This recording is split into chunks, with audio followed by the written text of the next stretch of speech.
Pesados. Esta é a apresentação do trabalho. Avaliação da temperatura inicial de agitação no processamento por refundição da liga A356. Os atores são eu, Rogers Leopoldo, e os colaboradores são Richard Martins, Igor Zimpel e o professor Vinícius Karlinski. A estrutura da apresentação vai ser a introdução, os objetivos, a metodologia, resultados de discussão e a conclusão. Introdução.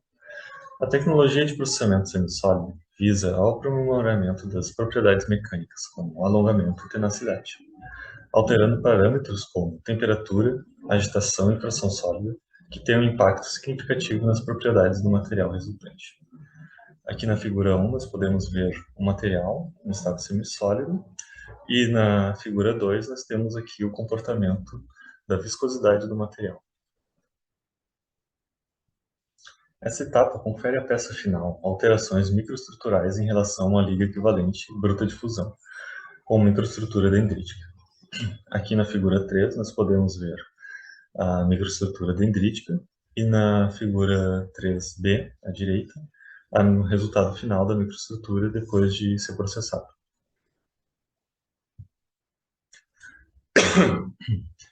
Os processos de fundição com ligas no estado semissólido têm ganhado cada vez mais espaço na indústria, pois trata-se de uma etapa que pode ser adicionada entre a fusão da liga e o vazamento ou injeção desta. Aqui nós temos a figura 4, onde nós temos no canto esquerdo a poça de fusão com um agitador e depois as rotas de processamento, onde pode ocorrer a refundição direta, onde o material é injetado ou apenas vazado dentro da coquilha, e a solidificação e depois uma refusão parcial, onde temos processos de tixofundição e tixoforjamento. Nosso objetivo nesse trabalho é um presente estudo que tem o objetivo de avaliar a influência da temperatura inicial de agitação no processamento por refundição da liga A356. Com ela é possível modificar a taxa de resfriamento do processamento e a cinética das transformações microestruturais que ocorrem no material durante a solidificação. Então, nós temos aqui a figura 5, onde se tem a primeira etapa, onde o material está na sobretemperatura, depois a etapa 2, onde o material é lentamente resfriado até ir processado, e a etapa 3, onde o material já está abaixo da linha líquidos, no estado semissólido e resfriado naturalmente. A metodologia, então aqui é a liga 356, onde nós temos a liga 356, que segue a norma ASTM B26M, sendo indicada para processos de refundição e tixofundição, que tem as suas temperaturas sólidos e líquidos teóricas entre 538 graus e 615 graus. O processamento da liga foi feito, o processamento dele com 3 temperaturas distintas, 615 graus, 625 graus e 640 graus. Além de uma quarta temperatura, que é chamada de bruto de fusão, onde a temperatura inicial sem o processamento está acima da temperatura líquida. A figura 6 dá para ver aqui o diagrama do nosso aparato, que é o forno com o cadinho, a haste que é introduzida dentro do banho de fusão e o termopar para controlar a temperatura. Depois é feito um ensaio de tração e análise microestrutural, onde aquele material no estado semissólido é injetado dentro de uma coquilha, feito os corpos de prova, feito o ensaio de tração e depois é feito a microestrutura óptica e análise através do software para se analisar a esfericidade e também o tamanho de grãos. Resultados de discussão. Aqui no gráfico 1, nós podemos ver a curva de resfriamento dos pontos aonde foi feita a condição processada, aonde nós temos a linha azul mais de cima, que é o primeiro, que é os 640 graus, aonde a gente pode ver no início do tempo um resfriamento acentuado. Isso se deve à haste, que quando é introduzida, ela está a temperatura ambiente e causa um choque térmico maior no banho de fusão. E isso favorece também uma nucleação na volta dessa haste, gera novos pontos de nucleação. Depois é feito o exame metalográfico. Aqui nós temos o resultado do exame metalográfico para mais o lado esquerdo, figura A, onde tem o bruto de fusão, onde dá para ver as dendritas mais formadas, mas menos em formato não muito esférico. E depois a figura B, C e D são as etapas processadas, onde varia o tamanho de grão e a esferodicidade. Aqui o gráfico 2 é onde é mostrado a esferodicidade e o tamanho de grãos das condições onde foram processadas. É possível notar que tanto 615 graus quanto 640 graus, o tamanho de grão é maior, e na condição 625 graus o tamanho de grão é menor, porém o fator de forma, ou seja, a esfericidade da fase alfa, é maior do que os outros. Aqui a distribuição dos tamanhos de grãos para dentro das amostras que foram feitas no exame metalográfico, aonde que em 615 graus nós temos menos tamanho de grão maior, mas porém menos grãos daquele tamanho grande, enquanto que os tamanhos maiores têm mais tamanho de grão, têm mais glóbulos, e sucessivamente até 640 graus, onde nós temos mais quantidade de grãos de tamanho maiores. A resistência mecânica e o alongamento, que para cada condição experimental foram produzidos 3 corpos de prova para essa estação. Com isso é possível obter a média e desvio padrão do limite de resistência e o percentual de alongamento até romper. Então nós temos aqui o gráfico 4, onde a tendência é aumentar o alongamento e também aumentar a resistência mecânica conforme aumenta a temperatura. Isso deve a liga ficar mais tempo sendo processada e ter um refinamento de grão maior. Então, concluindo, a temperatura de início de agitação apresentou uma influência significativa nos resultados obtidos. Um maior tempo de agitação e, consequentemente, uma menor taxa de resfriamento afetaram diretamente a microestrutura do material processado. As propriedades mecânicas com maior atratividade foram obtidas nas condições 625 e 640, mostrando haver um ponto otimizado dos parâmetros do processo de refundição analisado. Aqui as referências foram usadas. Obrigado.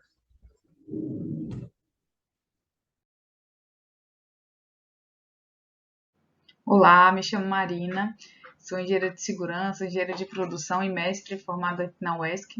Tá? Fui orientada pelo professor Dani Santos e José Renato nesse trabalho de desenvolvimento e caracterização de compostos cimentícios com aplicações na secagem de amêndoas de cacau. Foi um trabalho onde surgiu a ideia da substituição do laço de madeira, amplamente utilizado na região para secagem natural em barcaças, sendo que a madeira ela possui uma característica de ser higroscópica, de absorver umidade no período noturno e transferir essa umidade para o grão. Então, a ideia nossa é justamente criar uma matriz, né, que possa compensar essas intermitências e flutuações que são normais às energias renováveis. Né? Então, a gente, no caso, a intenção do trabalho é justamente criar um material que tenha essa capacidade de armazenamento térmico. O problema científico é se existe algum agregado não convencional que, quando incorporado à matriz cimentícia, possa ser utilizado nos laços das barcaças e estufas solares, que diminua a reabsorção de umidade no período noturno e permita aperfeiçoar o processo de secagem natural das amêndoas. A primeira hipótese foi o desenvolvimento de matrizes de concreto com o uso de diferentes agregados não convencionais, como o EPS, o PCM e a borracha de pneu. E a segunda hipótese foi baseada no resultado que obtemos na primeira a partir da primeira hipótese, que foi o desenvolvimento da matriz de concreto com uso de resíduos de borracha de pneu. Esse agregado será utilizado em substituição ao agregado miúdo tradicional, em proporções volumétricas de 10 a 30% em volume, por sua eficácia comprovada nos ensaios preliminares desta pesquisa. Então, o objetivo geral foi desenvolver matrizes de concreto a partir da incorporação de agregados não convencionais, visando diminuir a difusividade térmica do compósito para uso em secadores solares de grãos. Então, os objetivos específicos: identificar os agregados a serem utilizados na pesquisa, experimentar diferentes composições de agregados, selecionar as melhores matrizes de concreto com base nas análises, tanto no caso do material, como também nas análises térmicas, e reproduzir em campo, depois dessas matrizes, avaliando como se comporta a secagem da amêndoa de cacau, efetivamente. Como sabemos, a secagem ela é fundamental para garantir a segurança da estocagem dos grãos. Ela pode ser natural ou artificial. Entretanto, a secagem artificial, que utiliza fontes energéticas artificiais, ela acaba sendo poluente ao meio ambiente, né? Ela transfere, né, também fumaça para a amêndoa, e a secagem natural, ela propicia uma melhor qualidade, por isso ela é preferida pela maioria dos produtores. Entretanto, existe o problema da intermitência solar, então existe o problema da questão de reabsorção de umidade, que ocorre diariamente, né, quando a fonte, no caso a fonte de calor, que é o sol, ela não está presente, né? Então, a escolha do método de secagem ela vai depender também do produtor, né, da sua capacidade de investimento, e existem vários métodos de secagem natural. Tem gente que inclusive seca cacau até em asfalto, né, que a gente vê. Então, realmente depende da capacidade do produtor em estar fazendo esse investimento. Os materiais e estruturas físicas de secagem amplamente utilizados é a madeira, como falamos anteriormente, e ela não né, ela não é um material adequado para esse tipo de secagem, apesar de ser constatado, né, que ela consegue propiciar algumas características de, vamos dizer assim, de sabor, né, para a amêndoa. A gente tem o problema da reabsorção de umidade que acontece e acaba atrapalhando a eficiência da secagem. Então, podemos recorrer, né, ao armazenamento de energia térmica. Hoje isso é uma realidade e a gente precisa trabalhar a questão da oferta e da procura, tá? Diminuindo essa sazonalidade que existe no uso desse tipo de energia. Então, existem algumas formas da gente capacitar essas energias para respostas de pico. A mais relevante que existe hoje, né, seria o armazenamento através do calor sensível ou do calor latente. Tá? As características térmicas, como condutividade, difusividade, calor específico e coeficiente de dilatação, são propriedades importantes quando você tem em vista o armazenamento térmico de sólidos. O uso do calor sensível, ele demanda uma necessidade de massa para armazenamento do calor. Já o calor latente apresenta uma densidade energética maior. Então, você pode usar massas menores e absorver maiores quantidades de energia. Entretanto, o uso do calor latente, ele tem algumas dificuldades de aplicação. Inclusive, no nosso trabalho, nós vamos falar um pouquinho sobre isso, né? E, entretanto, hoje seria uma solução muito interessante para solucionar essa questão colocada, né, no trabalho. Bom, os compostos cimentícios são o concreto, né? Ele é um compósito bifásico que consiste em um meio aglomerante na qual estão aglutinados os agregados graúdos e miúdos, cimento, água. É considerado um material não condutor, né? Que possui baixa condutividade térmica. Entretanto, no nosso trabalho, com o uso de alguns agregados, nós tornamos ele de alta condutividade térmica. Eles podem ser classificados como concreto leve, que normalmente é o concreto com EPS, pode ser classificado concreto com borracha, e o concreto com PCM, que é o concreto cujo objetivo é realmente o armazenamento de energia térmica, né? O que acontece? Durante o processo de mudança de fase, o material ele consegue armazenar uma grande quantidade de energia. E durante a fusão ou solidificação, esses volumes são liberados. Bom, então aqui eu trago para vocês a tabela onde é colocado, né, a questão da propriedade térmica em função da massa específica, da questão da condutividade térmica. Então, a depender da massa específica que nós temos, por exemplo, do concreto, a gente consegue determinar a condutividade térmica que ele vai ter. Aqui é a metodologia do trabalho que desenvolvemos, selecionamos o agregado, trabalhamos a otimização do traço com borracha de pneu, validamos este material em campo. Tá? Todo esse processo, em todo esse processo nós fizemos os ensaios laboratoriais que contemplou compressão axial, absorção, índice de vazios e massa específica e análise térmica com com aquecimento autoproduzido em laboratório para teste das matrizes. Finalizada essa etapa de otimização do corpo de prova de borracha, nós montamos o experimento, uma estufa de secagem solar, no interior da CEPLAC e fizemos as análises de campo. Então, para a caracterização dos materiais, nós fizemos a composição granulométrica, a massa unitária, a massa específica, utilizamos água tratada pela Embasa, tá? E para a parafina,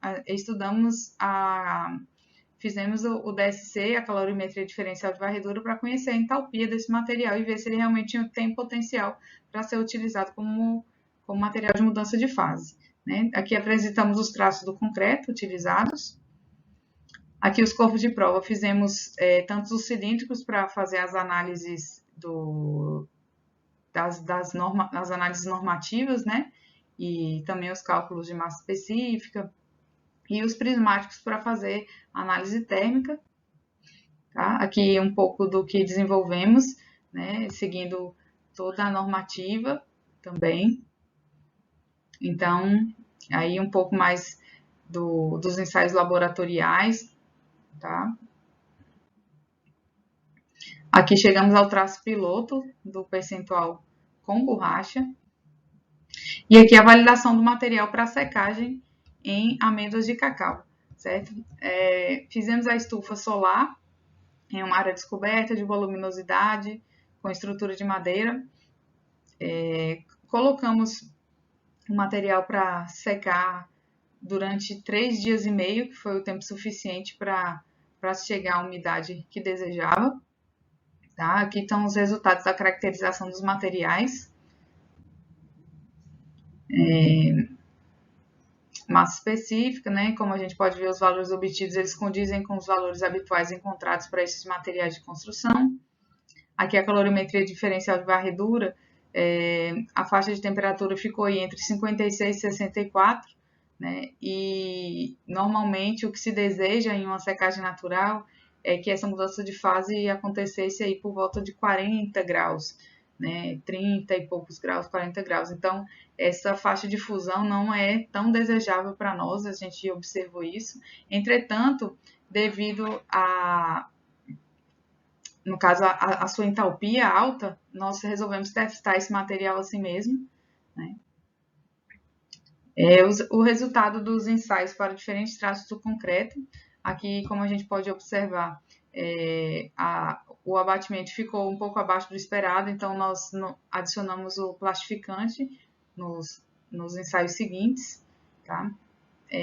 Quanto à questão da resistência, né, o concreto leve, que foi com EPS, ele apresentou baixíssima resistência à compressão, né, por isso nós não seguimos com esse traço. Né? Aqui também o valor de absorção muito alto, né, o que fez com que a gente não utilizasse ele nas etapas seguintes da pesquisa.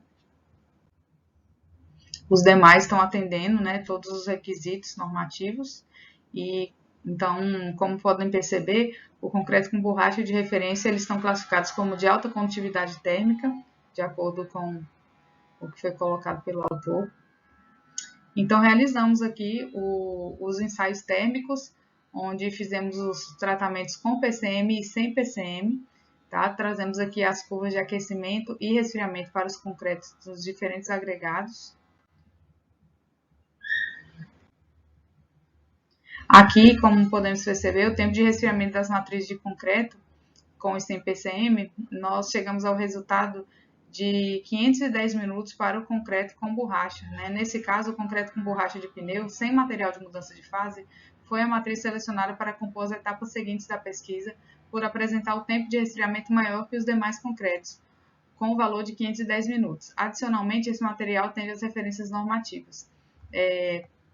Testamos o PCM, como colocamos, né? É um PCM que não tem uma faixa de fusão adequada para o processo e, além disso, nós tivemos problema também, provavelmente, com a condutividade térmica da garrafa, né, que foi colocada em garrafa PET, e a garrafa PET tem baixíssima condutividade térmica, então acreditamos que o calor da matriz não foi transferido adequadamente para o material, né, para que o processo aconteça. Então, aqui a parte prática, né, que foi realizada do experimento, onde temos aqui a madeira, né, o concreto referência e as matrizes de borracha.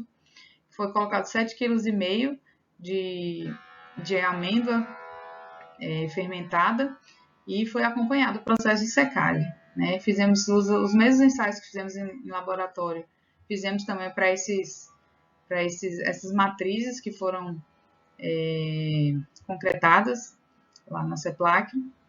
E aqui são os resultados, né, desses ensaios, tá? Do slump test, o ensaio da resistência à compressão, né? Como podemos ver, todos estão atendendo as normativas aí da ABNT. A gente percebe aqui que o índice de absorção, né? No caso, a gente obteve um resultado global satisfatório em termos de qualidade, né? Pois todos estão abaixo de 10% aí, e existe assim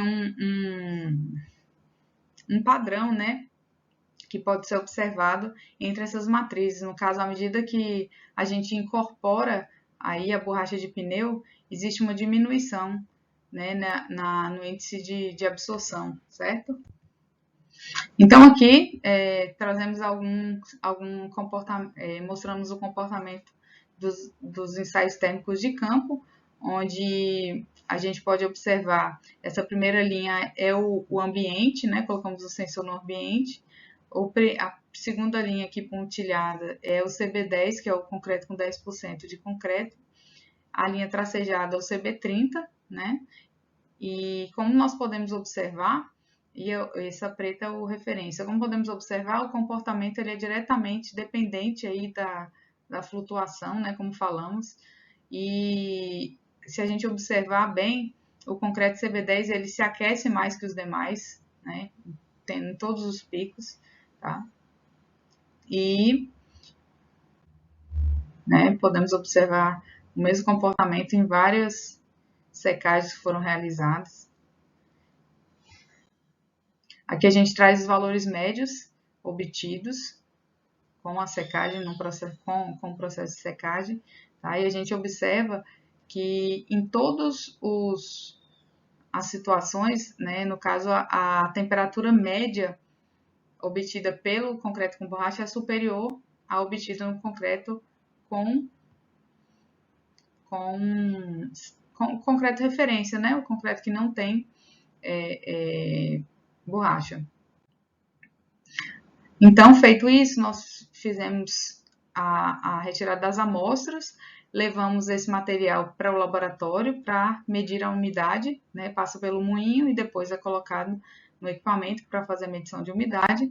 E chegamos a este resultado final, onde nós observamos que após 3 dias e meio, né, colocadas as mesmas situações dentro da estufa, a madeira, em todas as secagens aí, o cacau, né, a amêndoa de cacau secada na madeira estava com umidade superior ao concreto com concreto referência e o concreto com borracha.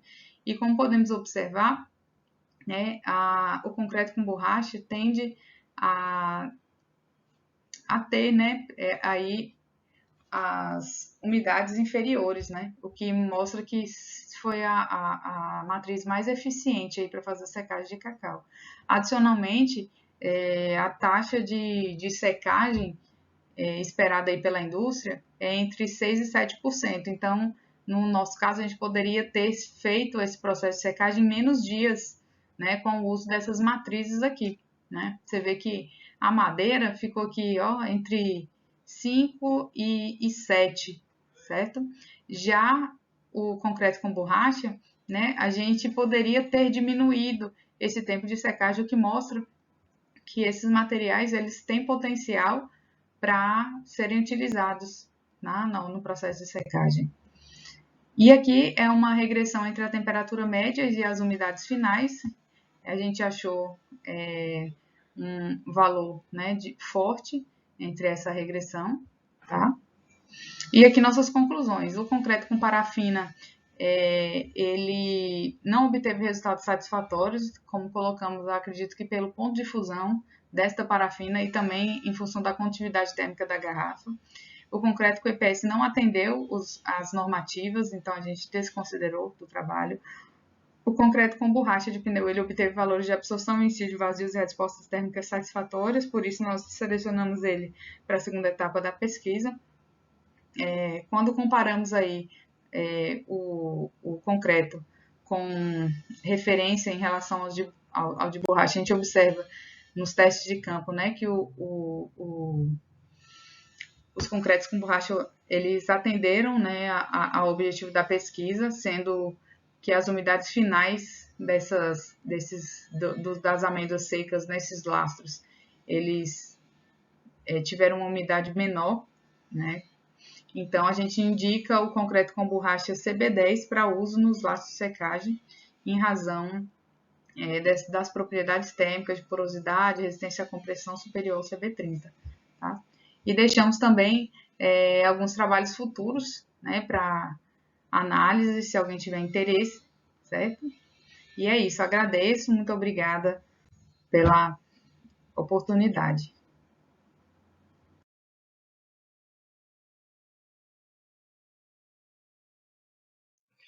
Bom dia, me chamo Anderson Santos Jesus. Estarei a partir desse momento dando início à apresentação da pesquisa intitulada Estudo Comparativo da Penetração de íons cloreto em concretos com diferentes tipos de cimento através dos ensaios acelerados ASTM C1202 e Ibracon /NTBio de 492. O concreto ele é um material, um composto, que possui como característica a boa resistência à compressão e a má resistência à tração. Conforme ele é mais durável, maior a sua vida útil de projeto. Segundo o Mete Monteiro, durabilidade diz respeito à resistência a qualquer tipo de agente deteriorativo.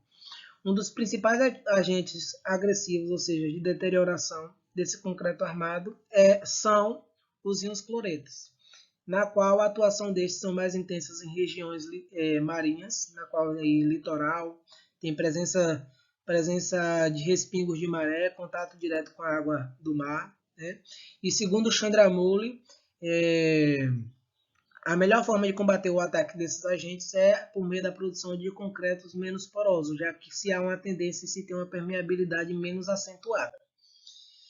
A corrosão dos concretos acontece da seguinte forma: os íons cloretos eles entram no concreto, eles penetram por meio dos poros, tem produção lá de ácido clorídrico que vão baixar o pH do concreto, vão despacificar a camada passivadora, despassivar, e vão atuar como um agente catalisador, acelerando o processo corrosivo dessas armaduras. Nesse âmbito, diversas pesquisas têm sido diversas pesquisas têm sido realizadas utilizando diferentes tipos de cimento para verificar qual deles é mais eficiente em barrar a penetração de íons cloretos. E a gente está fazendo essa pesquisa justamente utilizando 8 tipos de cimento com a mesma resistência característica de 32 MPa aos 28 dias, porém vamos utilizar 2 métodos de ensaios para verificar qual é o comportamento desse concreto mediante os 2 métodos de ensaio para esses 8 tipos de cimento que foram utilizados na fabricação desses concretos. Então, o objetivo dessa pesquisa é estudar as diferenças nos resultados das avaliações de penetração de cloreto segundo o método ASTM C1202/2019 e IBRACON/NTBuild 492, 2021, utilizando 8 tipos de cimento com resistência característica de 32 MPa aos 28 dias, que foram os cimentos CP2E, CP2RS, CP2F, CP2FRS, CP2E, CP3RS, CP4 e CP4RS. Quanto à metodologia, ambos são ensaios de migração iônica de cloretos. O ensaio do IBRACON/NTBuild 492, o corpo de prova ele é um corpo de prova cilíndrico de 10×20, que são repartidos em 4 fatias de 5 cm, na qual as fatias das extremidades são descartadas e as centrais são apropriadas para o ensaio, que são levadas por um aparato que tem um contato direto com a solução catódica na parte inferior. Essa solução tem uma concentração de 10% de cloreto de sódio, e a parte superior, que é uma solução anódica, também tem contato direto com o concreto, com a concentração de 0,3 normal de hidróxido de sódio. Nesse ensaio é aplicada uma diferença de potencial de 60 volts, na qual verifica-se qual é a corrente passante e verifica se há ou não, por meio dessa tabela, necessidade de reajustar a tensão, a depender dessa corrente passante. Nesse caso do exemplo aí dessa primeira figura, a gente tem uma corrente de 43,8 mA que está em um intervalo de 40 a 60 mA que permanece com a tensão de 30 volts e um tempo de duração de ensaio de 24 horas. Após isso, após acabar o ensaio, esse corpo de prova é retirado do aparato, rompido diametralmente e aspergido uma solução de 0,1 molar de nitrato de prata. Essa solução vai precipitar e a parte que tiver cloro aí vai formar cloreto de prata, que é essa parte inferior prateada, na qual a gente vai fazer 7 leituras espaçadas a cada 10 milímetros e tirar uma média para verificar qual é o XD, que é a média de penetração de cloretos, e aplicar os dados na fórmula de DNS, que é o coeficiente de migração em regime não estacionário, para determinar a penetrabilidade, o risco de penetrabilidade de cloreto de acordo com essa tabela que vocês podem ver aí ao lado. Na qual inferior que 2,5 ele é considerado como desprezível, entre 2,5 e 5 como muito baixa, de 5 a 10 como baixa, de 10 a 15 como moderada e acima de 15 como alta. Quanto ao ensaio de migração iônica de cloretos pela STM C1202/2019, o que muda é a solução catódica, que deixa de ter uma concentração de 10% e passa a ter uma concentração de 3% de NaCl. O tempo de duração de ensaio é 6 horas e independe da qualidade da corrente que está passando pelo concreto. E a voltagem obrigatoriamente é 60 volts, que é essa DDP. É aplicado, então, todos esses dados na fórmula de carga total passante e, a depender do valor dessa carga total passante, você classifica quanto ao risco de penetração de cloretos como alto, moderado, baixo, muito baixo ou desprezível, com esses intervalos mencionados aí ao lado. Quanto aos resultados de discussões, a gente pode afirmar aí que pelo método do IBRACON/NTBuild 492, que tem como resultado coeficientes de migração em estado não estacionário, os concretos produzidos com cimentos que contêm majoritariamente filha, que são os concretos produzidos com CP2FRS e CP2F, ambos tiveram classificação tida como alta, enquanto os concretos produzidos com CP3RS e CP4 tiveram classificação de penetração de risco de penetrabilidade de cloretos tido como desprezível, com valores inferior que 2,5 vezes 10 na menos 12 metros quadrados por segundo. Todos esses resultados que vão ser mencionados nesse trabalho foram feitos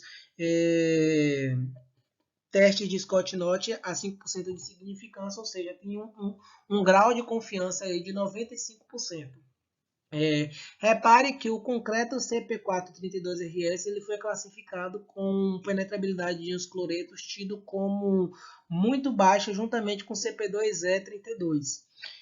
No ensaio da STM, a carga passante foi acima de 4.000 para os concretos CP2F e CP2FRS, que também classificaram estes como alta penetrabilidade de íons cloretos, e não houve nenhuma classificação de concreto tido como desprezível como no anterior, com risco de penetrabilidade tido como desprezível.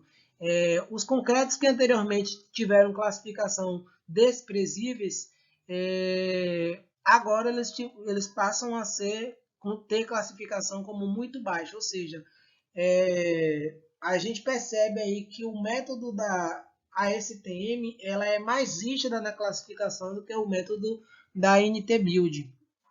Repare que o CP432RS ele novamente teve classificação como muito baixa, ou seja, permaneceu na classificação que ele teve no outro método, e todos esses concretos aqui, CP4RS, CP3RS e CP4, eles possuem como característica que todos estes possuem altos teores de pozolana ou escória de alto forno.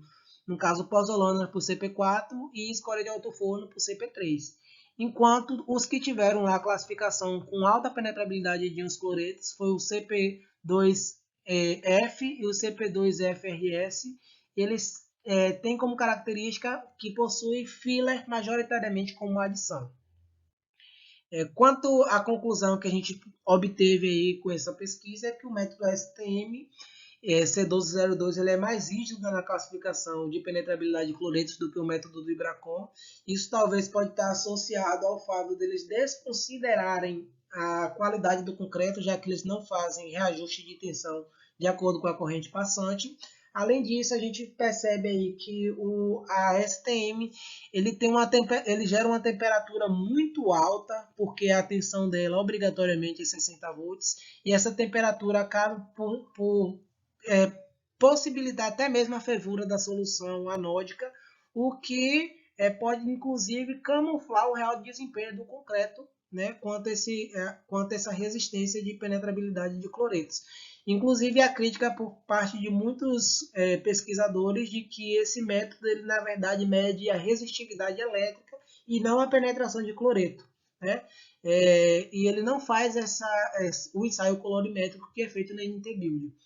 Com isso, a gente pode chegar à conclusão aí que os concretos produzidos com CP2F, 32RS e CP2F, eles demonstraram semelhanças entre si ambos os métodos e foram classificados com alto risco de penetrabilidade de cloretos em um nível de confiança de 95%, enquanto os concretos que são produzidos com cimentos que contêm altos teores de escória e pozolana, eles são detentores de maior capacidade resistente à penetração de cloretos, o que pode estar associado justamente ao alto teores de sílica nesses cimentos, e essas sílicas reagem com a portlandita, que é o hidróxido de cálcio, e acaba formando um produto de hidratação mais resistente, que é o silicato de cálcio hidratado, e com isso torna esse concreto mais durável. Agradeço. Inclusive tem aqui algumas referências que foram utilizadas na produção desse trabalho, e meu muito obrigado. Bom dia.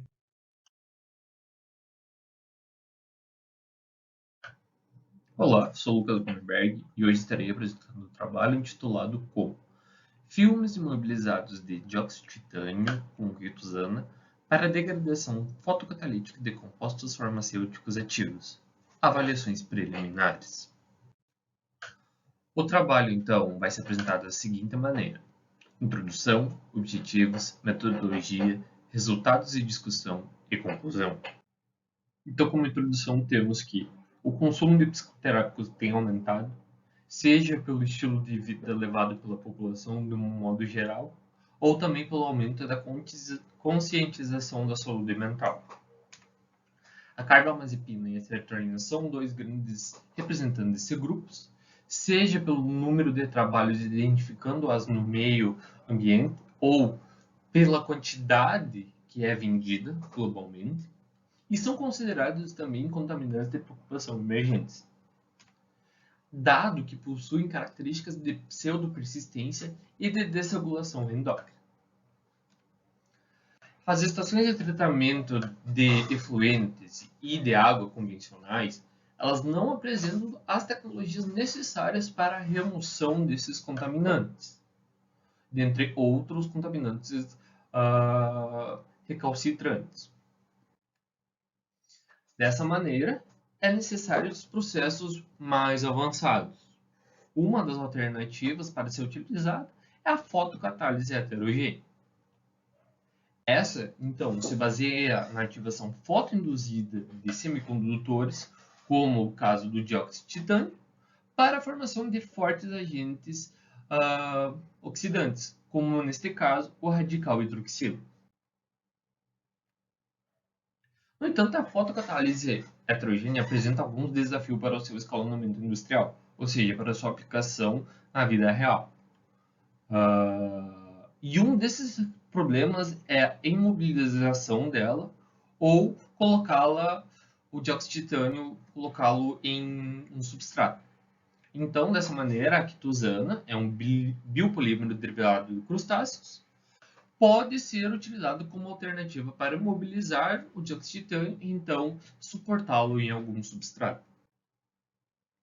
Dessa maneira, o presente trabalho apresenta o objetivo que é realizar o estudo preliminar da avaliação de um filme de quitosana e dióxido de titânio suportado in vitro, visando a degradação dos fármacos carbamazepina e sertralina. Dentro da metodologia, apresento a figura 1, onde na figura 1A é a representação do reator em escala laboratorial, B é o reator em uso, C é o interior do reator irradiado, D é o fotocatalisador imobilizado com quitosana e dióxido de titânio, e E a síntese da solução de trabalho. Na figura 1A temos o quê? Temos alguns detalhes. O 1 aqui é o reator irradiado. O 2 é a lâmpada UVA de 9 watts de energia, de potência. O 3 é o suporte tanto para o reator irradiado quanto para a lâmpada. Já o 4, que é como seria o interior, representado aqui pela figura 1C, apresenta-se como fica a disposição dos filmes imobilizados. Aqui são duas placas de vidro imobilizados com o filme. O 5 é a mini bomba que succiona a solução de trabalho a partir do reservatório não irradiado, que seria o 6, para o reator irradiado, na qual ele vai fazer essa circulação novamente, saindo do reator irradiado até o reservatório não irradiado.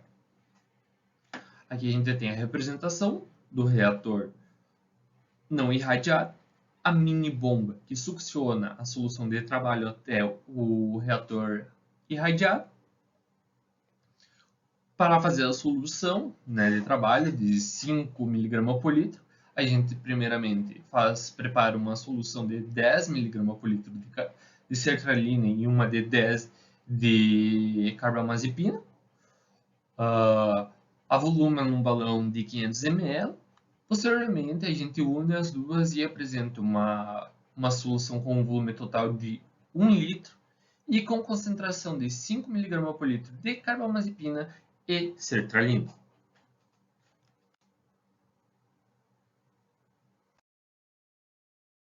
Realizados experimentos de fotólise direta, aqui denominado como FD, ensaios de absorção, denominados como ADS, e ensaios de fotocatálise heterogênea, aqui denominados como FH. As especificidades de cada ensaio, na fotólise direta, somente a fonte de radiação era acoplada e acionada, aqui, sem a presença dos filmes. Nos ensaios de absorção, era desacoplada e desligada a fonte de radiação, mantendo apenas só os filmes imobilizados de dióxido de titânio e quitosana no reator. mantendo a circulação, para avaliarmos a absorção dos contaminantes no filme. Já nos ensaios de fotocatálise heterogênea, tanto a fonte de radiação era acoplada e acionada, como também era disposto os filmes de dióxido de titânio e quitosana no reator para avaliarmos a formação do radical hidroxila, bem como a soltação na degradação dos compostos. Foram realizados ensaios em duplicado e análise no HPLC.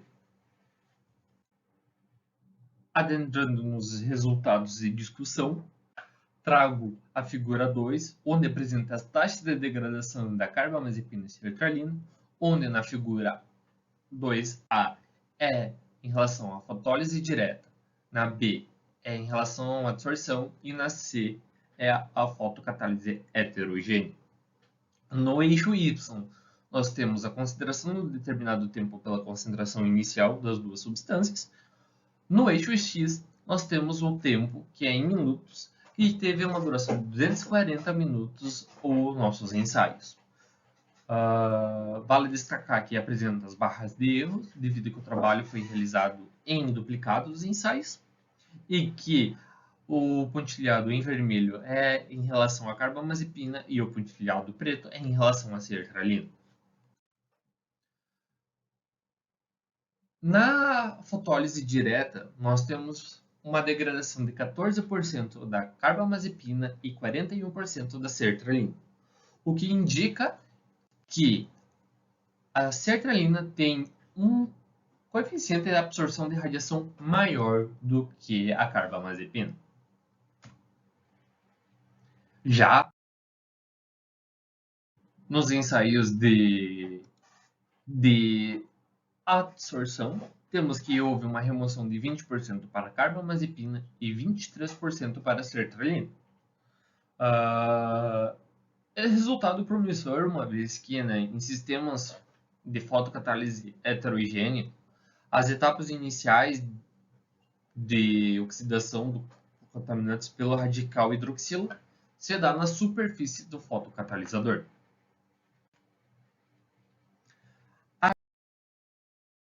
Agora, para o processo de fotocatálise heterogênea, os resultados para a degradação da carbamazepina foi de 24% e para a sertralina foi de 32%.